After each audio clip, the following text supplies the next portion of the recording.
Bonjour à tous. Pour ce dernier chapitre, nous allons traiter les index ou des chemins d'accès qui permettent d'accélérer la recherche dans les tables.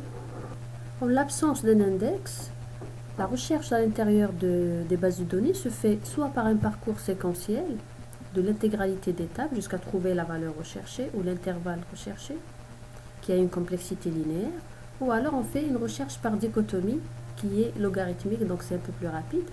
La recherche dichotomique, si vous ne connaissez pas, c'est la recherche comme la recherche dans le dictionnaire. Donc c'est par intervalle. Par contre, dans le cas où on utilise un index, la recherche elle est beaucoup plus optimisée. On va directement à l'enregistrement parce qu'on a l'adresse où il se trouve. Dans l'index, donc l'index est un fichier, je vais arriver à la définition tout à l'heure. Donc l'index est un fichier qui comporte des paires adresse, valeur de la clé. Adresse, valeur de la clé, adresse, valeur de la clé, etc. Donc c'est comme une table, mais ce n'est pas les tables classiques, avec les attributs et les lignes, etc. C'est des tables à l'intérieur desquelles on trouve R, adresse, valeur de la clé. Donc, vous l'aurez compris, l'index, c'est intéressant pour accélérer la recherche, mais par contre, c'est un espace supplémentaire dans le disque et surtout des mises à jour coûteuses. À chaque fois qu'on insère quelque chose dans la table, il faudra réadapter cet index-là. Donc pour dérouler ce cours-là, nous prenons l'exemple de la table film. Donc voici la table film. Donc il y a plusieurs pages de cette table. Donc si on considère uniquement les deux attributs titre et année, donc il y aura sûrement d'autres attributs, ça ne nous intéresse pas. On va mettre juste le titre et l'année, titre, année, etc. Donc si on suppose que cette table, elle contient 1 million de lignes, 1 million de films, et un enregistrement, il pèse 120 octets, donc c'est la somme des poids de chaque attribut, et qu'un bloc système, il est configuré à 4 kg, par défaut, il est à 4 kg, mais on peut le ramener à 8, etc. On peut reconfigurer le système.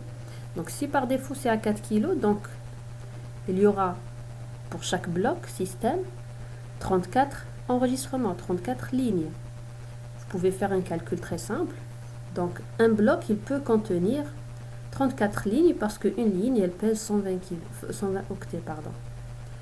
Donc, du moment que j'ai 1 million de lignes, j'aurai besoin de environ 30 000 blocs, je vous laisse faire le calcul, pour couvrir le million de lignes, et ça va peser 120 mégaoctets parce qu'un bloc c'est 4 kg.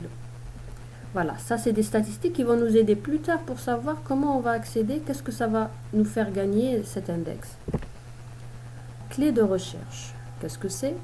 C'est une liste de un ou plusieurs attributs sur lesquels portent des critères de recherche. Quand on parle des critères de recherche, on parle de la requête SQL. La requête, elle cherche quoi dans le where? Dans notre where, il y a quoi comme prédicat? Donc à l'intérieur de ce where-là, on va pouvoir définir quelles sont les clés de recherche qui sont intéressantes pour définir quel index on doit créer pour notre table. D'accord? Donc le choix des index, déjà, il faut rappeler, c'est un problème un peu complet. C'est un problème difficile dans la recherche. Il faudra sélectionner quels sont les index les plus intéressants pour satisfaire cette charge de requête pour cette base de données-là. Il faudra toujours voir quels sont les critères recherchés dans le select à l'intérieur des clauses where. D'accord? Donc à l'intérieur des where, il faut trouver quelles sont les clés de recherche. Et la clé de recherche, c'est un ou plusieurs attributs qui forment notre clé. Et la clé, c'est notre index. On peut faire des recherches par clé, par intervalle ou par préfixe. Vous l'aurez compris, par clé, ça veut dire une valeur associée à la clé. On cherche la valeur, par exemple, matricule égale telle, égale une valeur précise. 007 si vous voulez. Par intervalle, ça veut dire je cherche des intervalles de valeur, la valeur minimale et la valeur maximale. Intervalle strict ou pas, ça dépend. Donc on dit, par exemple, date inférieure à 20 mars 2020 et supérieure à une autre date. Donc ça, là, on a défini un intervalle de valeur. Par préfixe, le préfixe, c'est comme un intervalle, sauf que le préfixe, c'est le début d'un mot ou d'une chaîne de caractères. Donc les films qui commencent par Y, par exemple, etc. Donc c'est un type particulier de la recherche par intervalle. Quelques exemples. La clé de recherche. Donc le titre du film, qui est aussi la clé primaire. Là, c'est par rapport à la table qu'on a définie tout à l'heure. On peut faire une recherche par rapport à l'année, comme on peut faire le titre et l'année, les deux qui composent la clé de recherche. Pour les opérations de recherche, on peut chercher la valeur vertigo, donc film égale, le titre égale vertigo. On peut faire rechercher les films apparus entre 1960 et 75 pour l'année, parce que là on a précisé l'année, pas une date. Et pour le préfixe, on peut chercher les films commençant par V. Les index non denses. Donc le premier type qu'on va voir sur les index, c'est les index non denses. Pourquoi on les appelle non denses? Ce qu'on va voir. Alors, par hypothèse, on doit considérer le fichier trié sur la clé. Alors, l'index, déjà, c'est un fichier. On l'a dit au début. Les enregistrements ou les entrées de cet index sont sous la forme valeur de la clé avec l'adresse. Toujours. Donc, à l'intérieur du fichier, là, le fichier de l'index qui est trié sur la valeur de la clé. Donc, je trouve toutes les valeurs de clé. Par exemple, si je décide que ma clé, c'est le titre du film. Donc, je vais avoir dans mon fichier des paires triées par rapport à la valeur. Et la valeur, c'est tous les titres du film. Pour chaque titre, j'aurai une adresse physique. L'adresse où se trouve l'enregistrement du film Vertigo, etc. Et un seul enregistrement par bloc du fichier de données est représenté dans le fichier d'index. Dernière particularité, c'est qu'un seul enregistrement par bloc est représenté dans l'index. Si je prends des blocs, par exemple, regardez. Ça, c'est les blocs dans mon disque dur. Regardez. C'est les blocs système. Donc, pour chaque bloc, une seule valeur est répartie dans mon index. La partie en haut, c'est l'index. Ça, c'est les blocs système. Ça, c'est ma table tout simplement, la table film. Regardez les paires valeur, adresse, valeur, adresse, etc. Seulement la première valeur, elle est représentée dans l'index. Je n'ai pas besoin de mettre Brésil, Casablanca, etc. Si vous voulez, je fais référence au bloc, à l'adresse du bloc, avec une seule valeur. En général, on peut trouver la première valeur, comme dans d'autres types d'ouvrages, vous trouverez la dernière valeur. D'accord? Mais la plupart des cas, c'est la première valeur du bloc qui est représentée dans l'index. Regardez Greystock seulement ici, Metropolis et Smoke. C'est tout ce qu'on a comme valeur dans mon index non dense. C'est pour ça qu'on l'appelle non dense. Et je rappelle encore, le fichier, il est trié. Donc c'est un fichier trié, il contient des paires valeur de la clé adresse, etc. Et une seule valeur par bloc est représentée dans l'index. La recherche dans ce type d'index, si je fais une recherche par clé, c'est une recherche dichotomique sur l'index. Par exemple, je cherche le film Impitoyable. Donc, Impitoyable, ça commence par un I. Je parcours l'index depuis la racine. Dans la racine G, la première lettre, c'est le A, c'est après le A. La deuxième, c'est le G, c'est après le G. La troisième, c'est le M, c'est avant le M. Donc, je reviens ici, je descends. Je descends, Greystock, Jurassic Park, Impitoyable, je trouve ma clé. Donc, la recherche se fait par dichotomie. Vous avez vu, j'ai cherché par dichotomie à l'intérieur de l'index. Si je fais une recherche par intervalle, je cherche d'abord la borne inférieure, forcément. Ensuite, je parcours jusqu'à trouver la valeur supérieure, parce qu'il est déjà trié. D'accord? Si je cherche entre impitoyable et psychose, je vais commencer par impitoyable et je vais parcourir de manière séquentielle jusqu'à trouver la valeur supérieure, la borne supérieure. Pas préfixe, c'est un cas particulier, comme on a dit tout à l'heure, de la recherche par intervalle. Le deuxième type, l'index dense. Alors, si on veut trier, maintenant, on veut indexer, pardon, un fichier qui n'est pas trié. Qu'est-ce qu'on fait? Alors ça, c'est une question, c'est un peu le prologue pour ce type. Notre index est toujours un fichier trié sur la clé. Là, on est pareil comme l'index non dense. Sauf que là, tous les enregistrements sont représentés. Et non pas un seul par bloc, comme on l'a dit l'autre fois. Donc là, c'est un seul par bloc. Dans le dense, c'est toutes les valeurs sont représentées. Regardez. Ça, c'est un index créé sur l'attribut année. Toutes les valeurs de l'année sont représentées ici. Et il y en a même en double et en triple, là, si vous l'avez remarqué. 95, elle est là en double. Et pour chacune, il y a une adresse particulière où se trouve l'enregistrement. Voilà. On fait un petit calcul maintenant.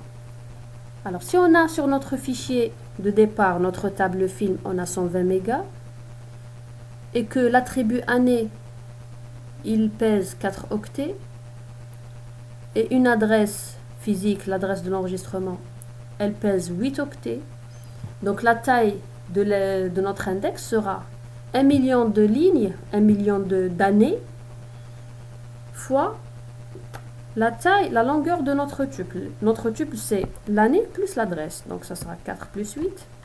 Et on va avoir 12 mégaoctets. Notre fichier là, ce fichier-là, il va peser 12 mégas parce qu'on a l'année plus l'adresse. C'est seulement 10 fois plus petit que le fichier. C'est petit, mais relativement. Donc, il faut toujours considérer la taille de l'index avant de le créer. Donc, la taille n'est pas à négliger. Ça paraît petit, mais quand on passe à l'échelle, quand on passe à des téraoctets, la taille de l'index n'est pas à négliger.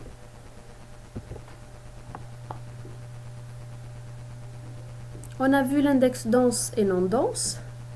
Maintenant, si l'index est trop gros, par exemple, regardez, dans notre exemple ici, l'index dense, on a mis toutes les années. Imaginez que j'ai 1 million de valeurs pour l'année. Pas forcément des valeurs différentes, hein, comme ici. Le 95 se répète, etc. Donc, qu'est-ce qui se passe si j'ai un grand ensemble de valeurs? On va indexer l'index, tout simplement. On va le considérer comme une table et on va l'indexer à son tour. Et là, on tombe dans l'index multiniveau. Donc, on indexe l'index existant. Donc, forcément, l'index est trié, encore une fois. On peut l'indexer par un second niveau non dense. Pourquoi non dense? Est-ce qu'on peut l'indexer par un index dense?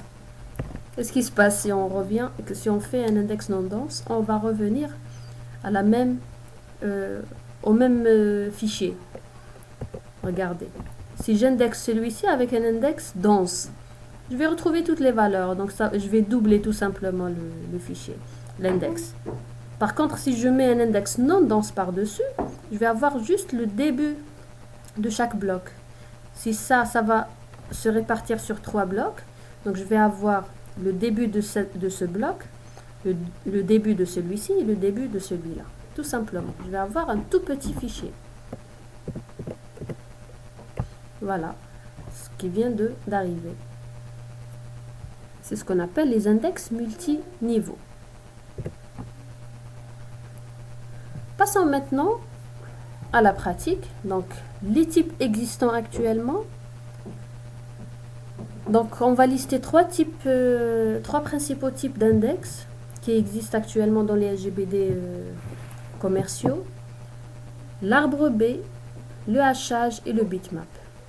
Mais le plus utilisé, celui qui est très utile dans la majeure partie des bases de données, parce qu'on va voir que le hachage, il est utile dans certains types de bases de données, certains types de requêtes. Le bitmap aussi, il n'est pas à négliger. Mais l'arbre B, c'est un type presque parfait. Nous allons voir pourquoi. Alors, je rappelle qu'au début, dans le chapitre 1, je vous ai parlé, ou le chapitre 2, je ne me rappelle pas, je vous ai parlé des index primaires et secondaires. On a dit qu'on s'est créé sur la clé primaire c'est un index primaire. Quand c'est créé sur les autres attributs, c'est un index secondaire. Mais là, nous allons voir que ça ne veut pas dire grand-chose ici, parce que là, le primaire et secondaire, c'est dans la partie conceptuelle. Donc, au niveau physique, il n'y a pas de primaire et secondaire. Il y a l'arbre B, il y a le bitmap, il y a le hachage, etc. Le SGBD ne reconnaît pas le primaire et secondaire. D'accord? Les index plaçants, qu'est-ce que c'est? Vous trouverez souvent ça dans les livres parlant des index. Qu'est-ce que c'est qu'un index plaçant? Un index est dit plaçant lorsqu'il détermine la position exacte des données, lorsqu'il a l'adresse de chaque donnée, tout simplement. Nous allons voir que l'index dense, il est plaçant. Par contre, l'index non dense ne l'est pas. Regardez. Tout simplement,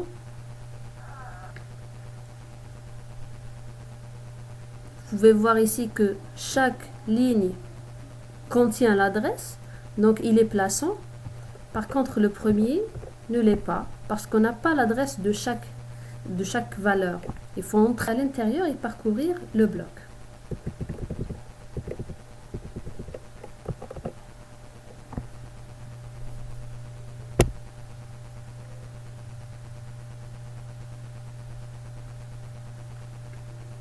Une autre remarque, il ne peut y avoir qu'un seul index non dense sur le fichier, sur un fichier de données. Pourquoi? Tout simplement, c'est la clé primaire. Du moment qu'on attribue une seule clé primaire par fichier, donc on ne peut pas avoir plusieurs index non denses. Par contre, les index denses, il peut y avoir autant d'index que l'on veut. On peut mettre sur n'importe quel attribut, n'importe quelle paire d'attributs, triplet d'attributs, etc. L'aboutissement des structures d'index basées sur l'ordre des données, c'est un arbre équilibré. Pourquoi on l'appelle arbre B ou arbre B+, le B, tout simplement, c'est balanced ou équilibré.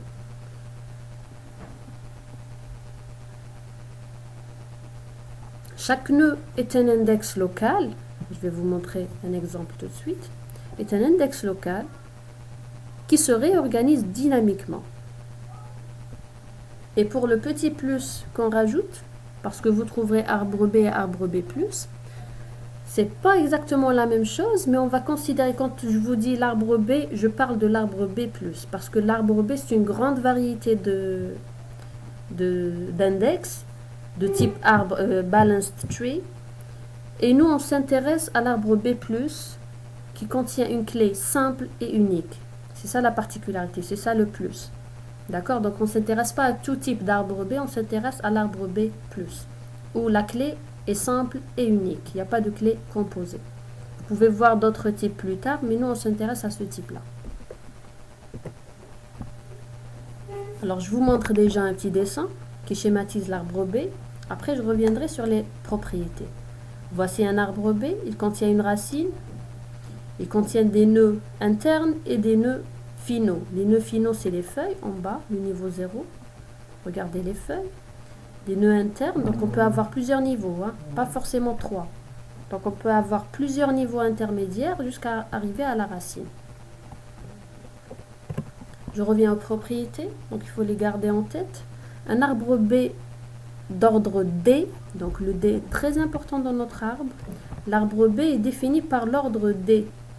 C'est le nombre de descendants directs d'un nœud interne. Les descendants directs, c'est le maximum de descendants directs. Si je dis mon D est égal à 3, je ne peux pas avoir 4 descendants par nœud. D'accord? Donc je suis obligée d'avoir au maximum 3. Regardez, la racine elle contient 3. Les nœuds internes contiennent 2. Les feuilles, c'est des feuilles, il n'y a pas de descendants. Un nœud, sauf la racine et les feuilles, a au moins D sur 2 fils. Et le D sur 2, c'est la division entière arrondie au supérieur. Si mon D est égal à 3, mon D sur 2 est égal à 2. D'accord? C'est 1,5 arrondi au supérieur. D'accord? Donc si mon D est égal à 5, mon D sur 2 arrondi au supérieur, c'est 3. Donc il faut avoir au moins, si mon D est égal à 5, je vais avoir au moins 3 nœuds et au maximum 5 nœuds. Si mon D est égal à 3, ce qui est le cas ici, je vais avoir au moins 2 descendants. Je n'ai pas le droit d'avoir un seul descendant, sinon mon arbre n'est plus équilibré. Je dois avoir 3 descendants au maximum et 2 descendants au minimum, sauf pour la racine. Je reviens. Donc la racine doit avoir au moins 2 fils, quel que soit le D. Il faut avoir au moins 2 fils, peu importe le D. Bien sûr, le D, c'est le maximum qu'on peut avoir pour la racine. Donc entre 2 et D. Les feuilles doivent être au même niveau. Jamais on trouvera une feuille au niveau 3 et ses sœurs au niveau 2. Toujours, si vous avez ça, ça veut dire que vous êtes trompé dans la construction de votre arbre B. Toujours les feuilles dans le même niveau. Un nœud, il a K fils. Le K, comme on a dit tout à l'heure, c'est inférieur ou égal à D. Et donc, il a K pointeur. Et K-1 clé. Alors, K pointeur, les pointeurs, c'est le nombre de fils qu'il a. Et K-1 clé, c'est parce qu'il y a une qui part, parce que c'est des intervalles. Je vais vous montrer ce que c'est. Regardez. Ici, j'ai 2 pointeurs, donc je vais avoir une seule clé. Par exemple, la clé est égale à F, par exemple. Donc, le premier pointeur, c'est ce qui est inférieur à F. Le deuxième, c'est ce qui est supérieur à F. D'accord? Et je continue. Donc, si j'ai 3 nœuds, je vais avoir 2 clés. Je vais vous montrer ça ici, par exemple. Regardez, j'ai 3 pointeurs, j'ai donc 2 clés. Ce qui est inférieur à Easy Rider, il est là, Brésil. Ce qui est entre Easy Rider et Twin Peaks, il est là. Ce qui est supérieur à Twin Peaks, il est là. D'accord? Je reviens. Les données, ce sont des tuples forcément, les données qui sont contenues dans les feuilles. Ce sont mes tuples, c'est le contenu de ma table. Regardez. Tout ce qu'il y a ici dans les feuilles, c'est le contenu de ma table. S'il manque des lignes, c'est que j'ai mal construit mon arbre B. Il doit y avoir toutes les lignes, tout le contenu de ma table. La table indexée, bien sûr. Enfin, les nœuds non terminaux ne contiennent que des clés et des pointeurs vers d'autres nœuds de l'arborescence. Les nœuds qui ne sont pas feuilles non terminaux, que ce soit racine ou nœud interne, regardez, la racine et les nœuds internes, qui ne sont pas des nœuds terminaux, ne doivent pas contenir les données. Les données sont uniquement dans les feuilles. Là, je mets que les clés et les pointeurs. Clés, pointeurs, clés, pointeurs, clés, pointeurs, etc. Là, je ne mets pas des clés et des pointeurs, je mets les blocs de ma table. Voilà. Alors, pour le P, pardon, c'est la profondeur, est égale à 3. Le D sur 2, on en a parlé tout à l'heure. Le D sur 2, c'est le minimum d'enregistrement par feuille. Donc, j'en ai parlé tout à l'heure. Pour le nombre de pointeurs, j'ai oublié de préciser pour les feuilles. Si je vous dis un D est égal à 3, donc je dois avoir au minimum 2 lignes, 2 enregistrements par feuille, et au maximum 3 enregistrements par feuille. Voilà. Après, en réalité, concrètement, le D, il est déterminé par la capacité du système, par la taille des données à l'intérieur de la table, etc. Une page système, une feuille, c'est 4 kg, donc il faut faire la division pour savoir quel est mon D. Combien pourra contenir ma feuille. Voilà. Alors, je vais faire une petite construction d'arbre B. Et là, je précise, l'exemple que j'ai trouvé sur le net, c'est un arbre B. Ce n'est pas un arbre B+. Dans le TD, je vais vous montrer l'arbre B+, mais j'ai aimé cet exemple-là, donc je vais vous le donner. Après, je vais vous dire quelle est la particularité de l'arbre B par rapport à B+. D'accord? Donc, au démarrage, j'ai une seule page.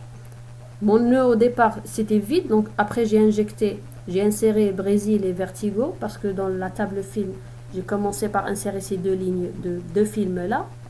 Bien sûr, je les insère dans l'ordre qui sont triés par ordre alphabétique. Donc je mets, du moment que j'ai mis dans la table film Brésil et Vertigo, je les mets également dans mon index. Je commence la construction par un seul bloc. Ensuite, j'ai envie d'ajouter Twin Peaks. Je mets Twin Peaks. Il est où? Il doit être au milieu, donc entre Brésil et Vertigo. Du moment que mon D est égal à 3, donc mon index à l'intérieur, il déborde. Je ne peux pas mettre ces 3 dans le même index. D'accord? Parce que je dois mettre K-1 clé, si vous vous rappelez, pour avoir K pointeur. Donc pour avoir 3 pointeurs, il me faut 2 clés. Si je mets 3 clés, ça déborde. Qu'est-ce que je fais maintenant? J'éclate cet index pour avoir un nouveau nœud. Voilà ce qui va se passer. Quand j'éclate l'index, la valeur du milieu, elle remonte. Elle remonte, regardez ce qu'il y avait. Donc la valeur du milieu, elle remonte pour occuper un nouveau nœud qui va former la nouvelle racine. Donc voici mon arbre B. J'ai inséré Twin Peaks. Maintenant mon arbre il est équilibré. J'ai envie d'ajouter maintenant Underground et Easy Rider. Alors Easy Rider, il est inférieur à Twin Peaks, donc il est là. Il est supérieur à Brésil, donc il doit être là. Underground, c'est supérieur à Twin Peaks et inférieur à Vertigo. Voilà. Mon arbre, il est toujours équilibré. J'ai de la place pour mettre 2 dans chaque nœud, parce que mon D est égal à 3. Maintenant, j'ai envie de mettre Psychose. Psychose, il se met où? Psychose doit se mettre avant Twin Peaks et après Easy Rider. Je l'insère ici. Sauf que là, mon index, il déborde. Du moment qu'il déborde, je dois l'éclater et faire monter la valeur du milieu. La valeur du milieu, c'est quoi? C'est Easy Rider. Voilà ce qui se passe. Donc Easy Rider remonte. Est-ce que j'avais besoin de mettre une nouvelle racine? Non, parce qu'il y avait de la place dans l'ancienne racine. Donc Easy Rider remonte ici. Voilà, Easy Rider. Donc, ce qui est inférieur à Easy Rider, c'est Brésil. Ce qui est entre Easy Rider et Twin Peaks, c'est Psychose. Ce qui est supérieur, il est là. Donc, on a réparti l'ensemble des index internes. On insère Greystock. Il n'y a pas de problème. Greystock, c'est supérieur à Easy Rider, il est là. Et c'est supérieur à Psychose, on le met là. Ça marche, il n'y a aucun problème parce qu'il y a de la place. Shine-in maintenant. Shine-in, il n'y a pas de place. On a inséré après Psychose. Et là, il faudra remonter Psychose ici. Voilà ce qui se passe. Quand on le remonte, c'est trop. On a dit le D est égal à 3. J'ai obtenu 4 pointeurs, c'est trop. Donc il me faut 2 clés et 3 pointeurs. Qu'est-ce qui se passe? Je vais exactement faire ce que j'ai fait tout à l'heure. Du moment que c'est un nœud interne, je vais l'éclater à son tour et avoir un nouveau nœud. Voilà, Psychose remonte et j'ai mon arbre équilibré. Annial et Jurassic Park. Annial, c'est inférieur à toutes les valeurs. C'est le premier. Jurassic Park, il vient s'insérer ici. Aucun problème. Metropolis, c'est trop. Metropolis, il est là. Jurassic Park doit remonter. Il remonte ici. Est-ce qu'il y a de la place? Oui, parce que Easy Rider est seul. Je peux encore insérer un. Et voilà ce qui se passe. J'ai rajouté Jurassic Park. Ce qui est inférieur à Easy Rider est là. Greystock au milieu. Et supérieur à Jurassic Park, c'est Metropolis. Et vous pouvez le constater, tout ce qui vient ici, c'est inférieur à P. Tout ce qui vient là, c'est supérieur à P. Maintenant, insérer Manhattan, Réservoir Dogs et Impitoyable. Sans problème. Casablanca maintenant. Le C. Il est là. Brésil doit remonter. Elle doit encore remonter. Il y a de la place. D'accord? Donc finalement, on a inséré dans la racine. Smoke maintenant. Ça fait déborder la feuille ici. Il faut le remonter. Il n'y a pas de problème. c'est le résultat final. Maintenant, on a fini la construction. Je voulais vous montrer cet exemple, même si ce n'est pas exactement ce qu'on fait dans l'arbre B+, mais ça vous montre exactement comment on fait le rééquilibrage de l'arbre B. D'accord? Maintenant, ce que je dois vous préciser, c'est que si c'était un arbre B+, et c'est ce qu'on va voir en TD, qu'est-ce qui se passe? Regardez, ici Brésil, il est présent dans le nœud interne, mais il n'est pas présent dans les feuilles. On a dit tout à l'heure que l'arbre B+, on doit avoir tout le contenu des tables à l'intérieur des feuilles. Il ne doit manquer aucune valeur. Donc, qu'est-ce qui se passe dans l'arbre B+? Brésil, je le mets là, mais je dois l'insérer également dans la feuille. Je dois le voir apparaître dans la feuille. D'accord? Donc, pareil, pour Jurassic Park, je dois le voir. Easy Rider également, etc. Donc, je dois voir toutes les valeurs des nœuds internes à l'intérieur des feuilles. C'est la seule particularité de l'arbre. Enfin, c'est pas la seule. On a dit l'arbre B+, c'est une clé simple et unique. Et les valeurs des clés, on doit les rajouter à l'intérieur des feuilles finales. Voilà. Je vais vous montrer ceci. Donc, par exemple, ceci peut être considéré comme un arbre B. Un arbre B+. Parce que Anial, regardez, elle est là. Greystock, il est là, etc. D'accord? Voilà. Donc ça, c'est après la construction, le rééquilibrage de l'arbre. Donc l'arbre B+, c'est une variante de l'arbre B qui est non plaçante. On l'a dit tout à l'heure parce qu'à l'intérieur des nœuds, regardez, on n'a pas toutes les valeurs. On a seulement le nœud, la valeur du nœud, si vous voulez, le début de l'intervalle. Il est construit sur des clés simples et uniques. Toutes les clés sont conservées dans les feuilles. C'est ce que je viens de préciser. Toutes les clés doivent être ici conservées dans les feuilles. D'accord? Il ne suffit pas de les mettre dans les nœuds internes, il faut les mettre également dans les feuilles. Donc dans les feuilles, à chaque clé est associée l'adresse de l'enregistrement. Voilà. Voici l'index et voici les données. Donc par exemple, si mon index c'était ça, Greystock, Metropolis et Smoke. Il y avait 3 clés et 3 pointeurs. Regardez, avant Greystock j'ai ça, entre Greystock et Metropolis j'ai ça, entre Metropolis et Smoke j'ai ça, et supérieur à Smoke j'ai ça. Ça c'est mes feuilles. Donc pour chaque valeur à l'intérieur de l'index, j'ai l'adresse exacte où se trouve cette donnée réellement sur le disque. Cette donnée dans la table, si vous voulez.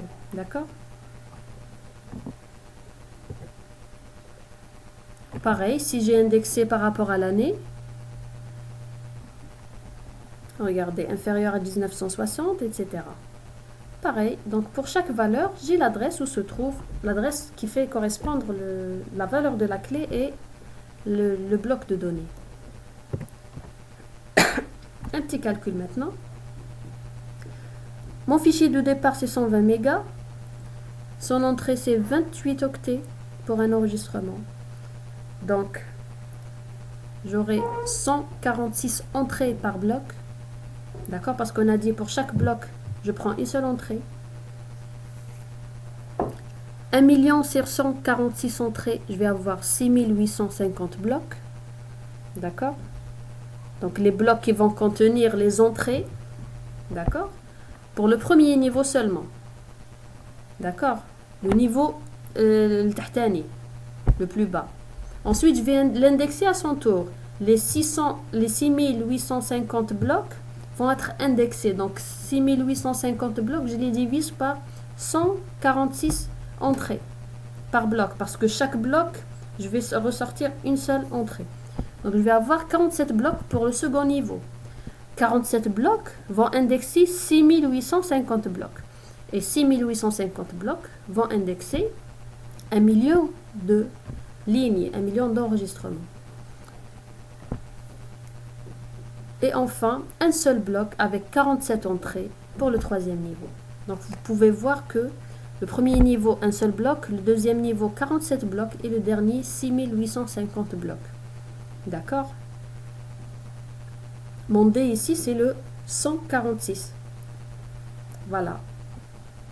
Donc, vous pouvez voir que 3 niveaux ont suffi pour couvrir 1 million de lignes. Vous pouvez imaginer maintenant la puissance d'un index arbre B.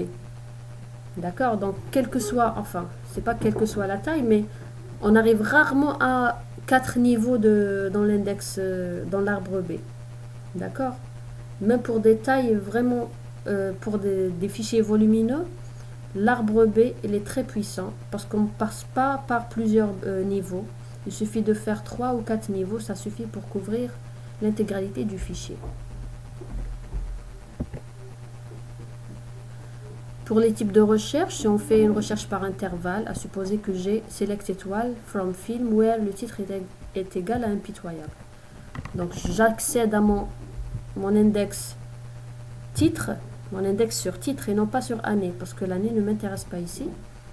Je regarde, je parcours depuis la racine, je regarde si impitoyable se situe, où il se situe, avant Greystock, Métropolis, etc. Après, je fais le chaînage, je descends, etc. Je reviens ici. Voilà. Alors, impitoyable, il se trouve où? Donc, c'est entre Greystock et Métropolis. Je descends, je fais le parcours, j'accède à l'adresse directe. Voilà. Si c'était par intervalle, je commence par lire le début de l'intervalle et je fais un parcours séquentiel. Mais là, je vais utiliser l'index sur l'année et non pas l'index sur le titre. Donc la racine, je le rappelle, elle se tient en un seul bloc. Jamais la racine, elle est répartie sur 2 ou plusieurs blocs. Avec un niveau, on peut indexer 146 fils. Avec 2, c'est 146 puissance 2. Ensuite puissance 3, etc. Donc on peut voir que l'arbre B est très efficace. Il dépend bien sûr de la taille de la clé, si la clé est volumineuse, elle est petite ou pas. Mais il reste un chemin d'accès très efficace pour donner un accès rapide aux données.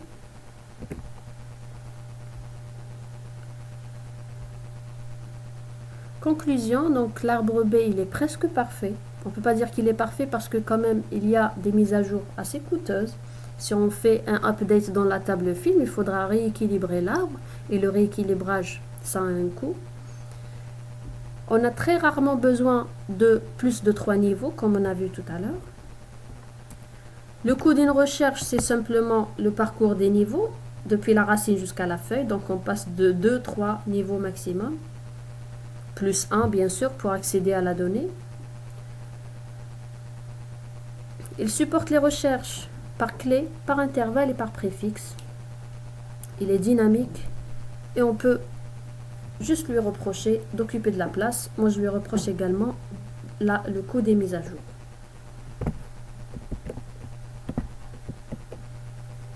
Les algorithmes de recherche, pas besoin de le faire maintenant, je vais vous l'expliquer en TD directement sur les exemples. Je vais revenir sur ça. Passons maintenant au deuxième type d'index qui est l'index de hachage.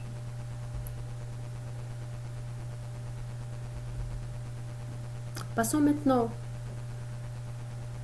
au hachage qui est un nouveau type d'indexation. Alors c'est un concurrent des arbres B, mais pas partout, pas pour tous les types de requêtes, pas pour tous les types de données, de bases de données. On va voir dans quel cas il est meilleur.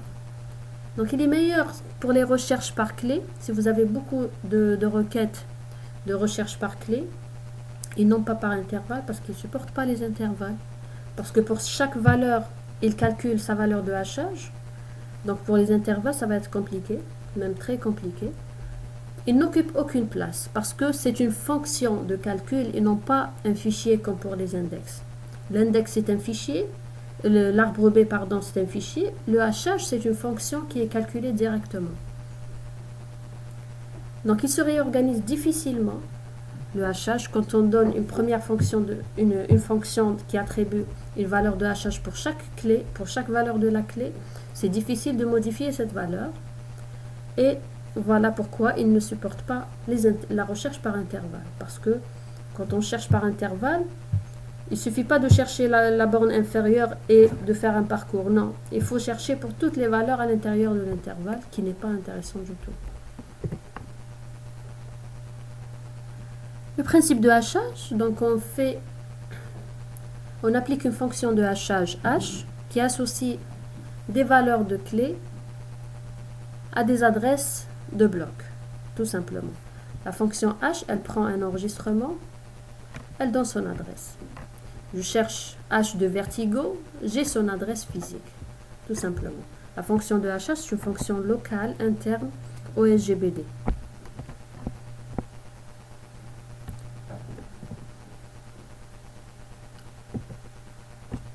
Par exemple, si on veut créer une structure de hachage pour nos 16 films, à supposer qu'on a 16 films seulement, et qu'une page, elle peut contenir 4 enregistrements. Qu'est-ce qu'on va faire? On va allouer 5 pages pour garder une marge de manœuvre si jamais j'insère, je fais des updates, etc., des inserts. Donc une page supplémentaire, parce que 4 x 4 ça donne 16, mais il vaut mieux avoir une 5e page en cas d'insertion. Un répertoire à 5 entrées de 0 à 4 qui pointe vers les différentes pages. C'est mon répertoire qui va contenir les valeurs de la fonction de hachage. Je choisis cette fonction. Regardez, je choisis le rang du titre 0. Titre 0, ça veut dire la première lettre du titre. Son rang dans l'alphabet. Le A, c'est le rang, c'est 1. Le B, son rang, c'est 2, etc. jusqu'à 28. Modulo 5. Les valeurs possibles de mon h, de ma fonction de hachage, c'est 0, 1, 2, 3 et 4. Si j'avais mis modulo 3, j'aurais 0, 1 et 2. D'accord? On passe à la pratique. Donc voici mes entrées, mon répertoire d'entrées. 0, 1, 2, 3 et 4, les modulo 5. Et voici les feuilles qui vont contenir, enfin les blocs dans lesquels je vais répartir mes données. Où est-ce que je vais mettre Jurassic Park? Ça dépend, ça commence par un J, donc le J, c'est la lettre, je ne sais pas combien, vous faites le compte. Donc la position du J dans l'alphabet, modulo 5, on va la retrouver, c'est un multiple de 5, on va tomber sur 0. Pareil, Anial, c'est le premier, c'est le 1, donc 1 modulo 5, c'est 1. Brésil, Vertigo, etc. Voilà.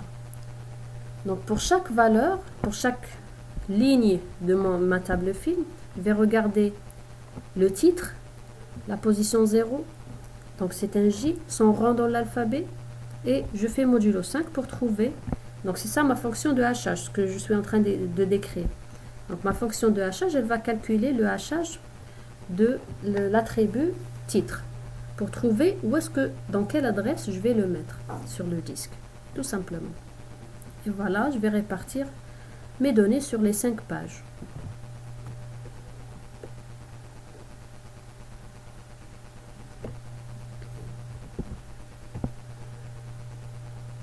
Les recherches par clé, ça marche très bien. C'est même très efficace parce que je mets le titre, j'applique la fonction de hachage, je vais avoir exactement où il se trouve. Par préfixe, ici ça marche parce que particulièrement ici, on a les films par exemple qui commencent par M, on peut les trouver facilement parce que la fonction de hachage correspond justement à la première lettre. Mais si j'avais défini une autre fonction de hachage qui ne concerne pas du tout la première lettre, qui fait un autre calcul, donc l'intervalle ici ou par préfixe, ça ne marche pas. Dans ce cas particulier seulement, ça marche. Par intervalle, donc non, ça ne marche pas. Si je dis titre between Anial et Easy Rider, il y a plein de valeurs. Je ne peux pas faire la valeur de hachage de toutes les valeurs possibles. Donc ça ne marche pas tout simplement. Il ne va pas passer par l'index de hachage pour exécuter cette requête. Il va utiliser un autre index. Alors, en cas de mise à jour, bien sûr que ça se gâte parce que, regardez, si je fais une mise à jour, Twin Peaks, je change le titre, je change l'année, etc., qu'est-ce qui va se passer? Si j'insère plusieurs lignes supplémentaires, ça ne marchera pas. Donc le hachage, il est idéal dans les tables qui ne bougent pas, des jeux de données figés. D'accord?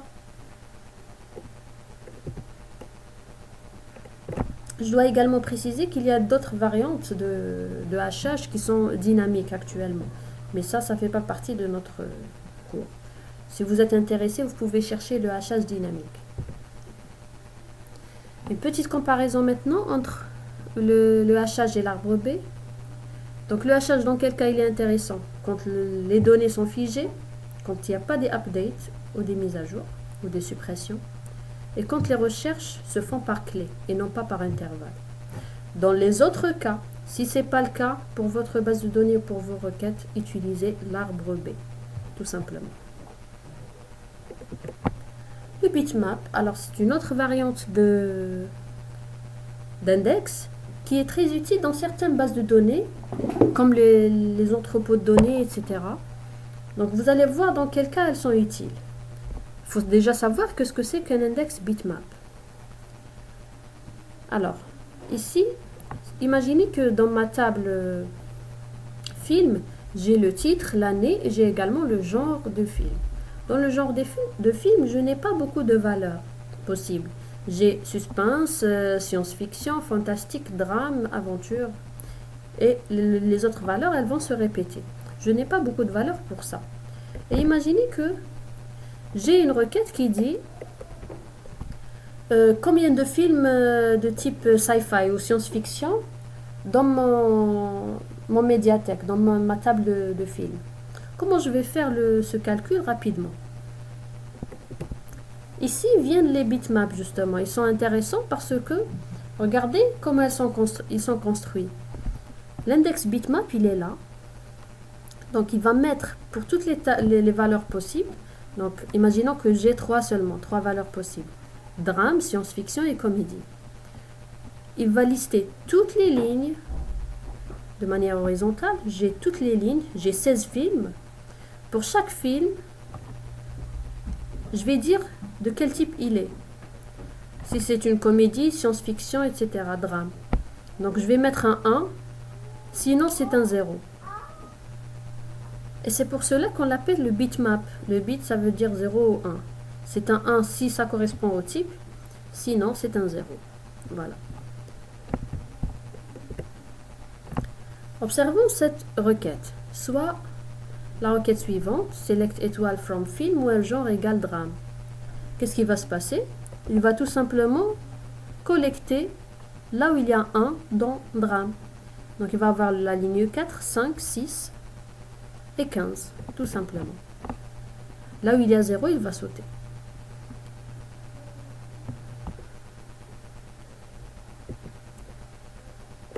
Un deuxième cas encore plus intéressant pour utiliser le bitmap, c'est quand on a des counts. Regardez, select count étoile from film ou un genre in, drame et comédie. Qu'est-ce qu'il va faire le SGBD? Tout simplement, il va compter, il va faire la somme des 1 pour drame et comédie. C'est le cas le plus répandu dans les entrepôts de données, par exemple. Parce que les agrégats sont très employés dans les entrepôts de données, donc pour avoir qui sont les types, les films, pardon, qui sont de type science-fiction et drame, donc il va faire le count des 1. Donc il va y avoir 3 ici, 1 ici, etc. Donc ça fait 4. Donc il va faire la somme des 1, tout simplement. Donc on compte le nombre de 1 dans le tableau drame et on rajoute le nombre de 1 pour comédie. Voilà.